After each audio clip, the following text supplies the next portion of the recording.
Hi friends, welcome back to my channel. This is Brittany from SHOPFOXBURROW on the Poshmark app and Foxborough Vintage on Etsy.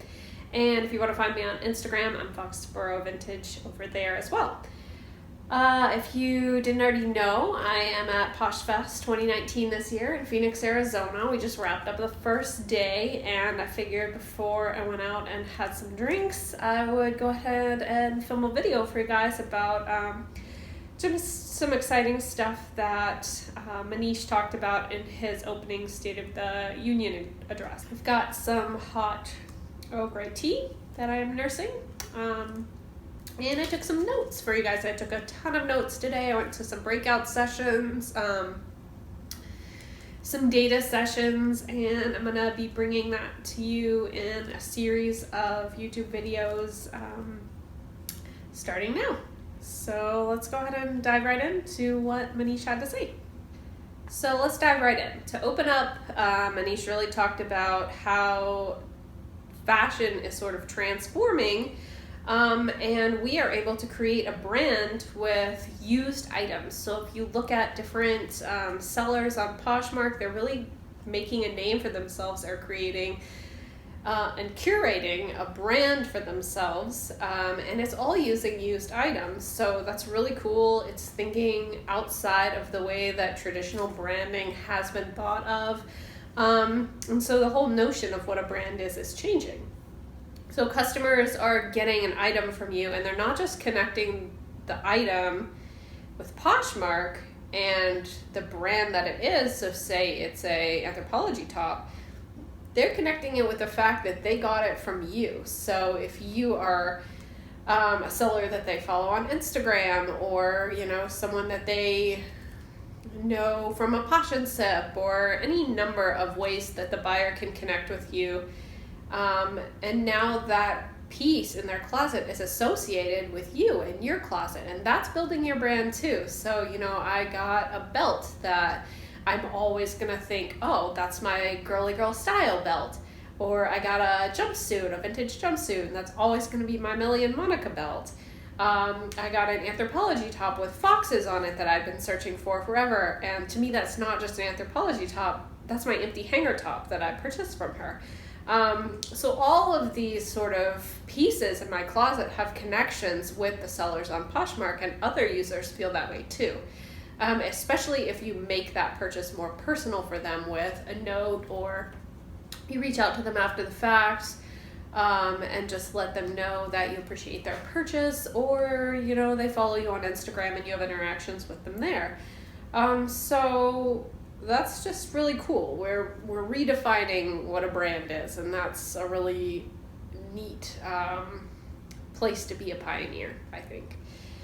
So he threw out the impressive number that there are 500 million users on Poshmark, and there are 7 million who are sellers.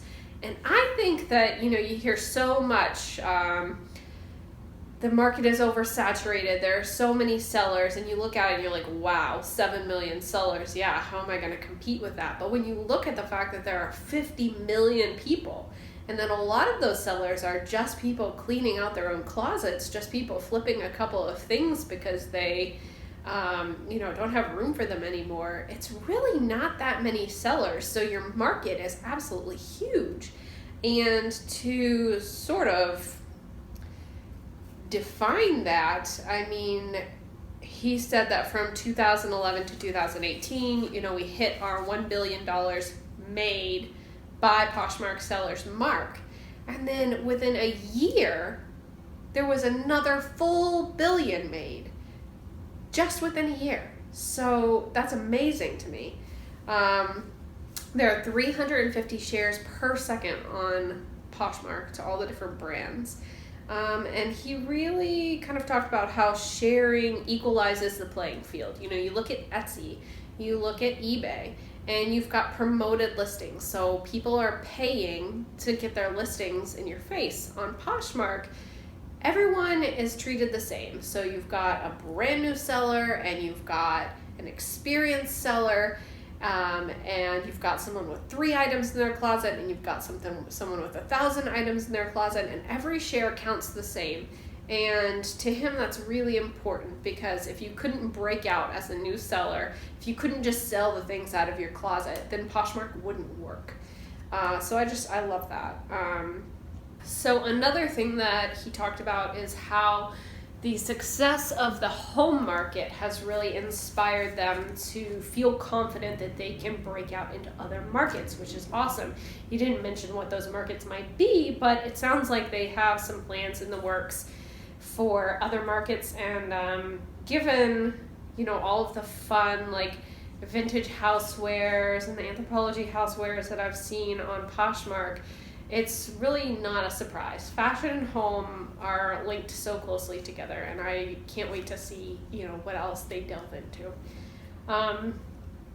As you may know, they recently opened up Poshmark to Canadians. So there's Poshmark Canada, and that was in June of 2019, this year.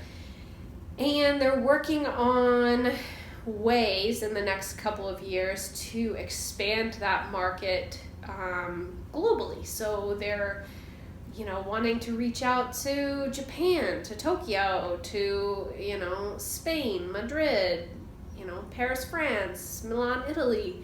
And they want all of these buyers to be able to buy from each other. So they are working on, and I find this very exciting.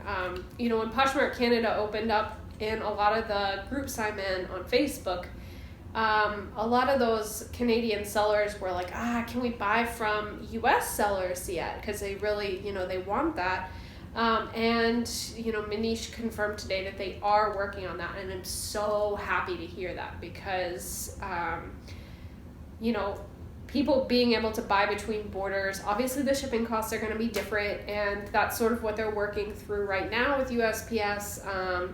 And it's just going to be great when they're able to do it. Their ultimate goal is to have Poshmark worldwide, and to make it so that buyers in different countries can, share, interact, and purchase from each other all in the same app. So they don't want to have like a Poshmark Canada app, a Poshmark Japan app. They all want it to be in the same app. So I think that's great.